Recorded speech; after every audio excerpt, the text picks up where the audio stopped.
நமஸ்காரம். திருப்பாவை 11வது பாசுரம். கற்றுக்கரவை கணங்கள் பல கறந்து செற்றார் திரளையச் சென்று சிறு செய்யும் குற்றமொன்றில்லாத கோவலத்தம் புற்கொடியே புத்தரவல்குல் புனமையிலே போதராய் சுற்றத்து தோழிமார் எல்லோரும் வந்து நின் முற்றம் புகழ்ந்து முகில்வண்ணன் பேர் பாட சிற்றாதே பேசாதே செல்வப் பெண்டாட்டி நீ எத்து குரங்கும் பொருளேலோர் எம்பாவாய். விளக்கம்.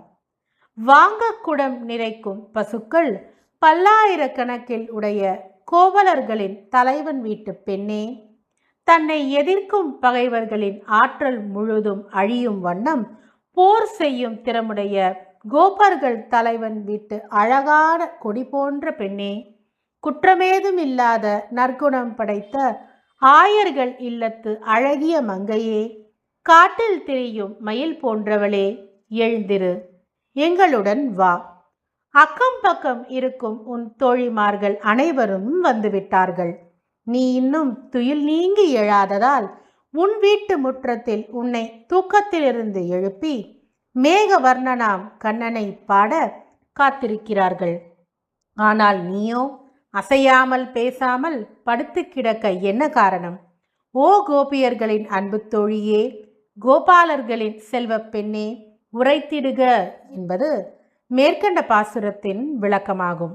இந்த பாசுரத்தை சேவிப்பவர்களுக்கு பெண்களின் கருப்பை பிரச்சனைகள் தீரும். பிதுர்க்கடன், தெய்வக்கடன், குரு கடன் தீரும். மீண்டும் ஒரு முறை இந்த பாசுரத்தை சேர்ந்து சேவிப்போமா? கற்றுக்கரவை கணங்கள் பல கறந்து செற்றார் திரளைய சென்று செரு செய்யும் குற்றமென்றும் இல்லாத கோவலர் தரும் பொற்கடியே புத்தரவல்குல் புனமையிலே போதராய் சுற்றத்து தோழிமார் எல்லாரும் வந்து நின் முற்றம் புகழ்ந்து முகில்வண்ணன் பேர் பாட சிற்றாதே பேசாதே செல்வப் பெண்டாட்டி நீ எட்டு குரங்கும் பொருளேலோர் எம்பாவாய். நன்றி. ஸ்ரீவில்லிபுத்தூர் ஸ்ரீ ஆண்டாள் ரங்கமன்னார் திருவடிகளே சரணம். கோதா காந்தஸ்மரணம். ஜெய் ஜெய் ரங்கரங்கா.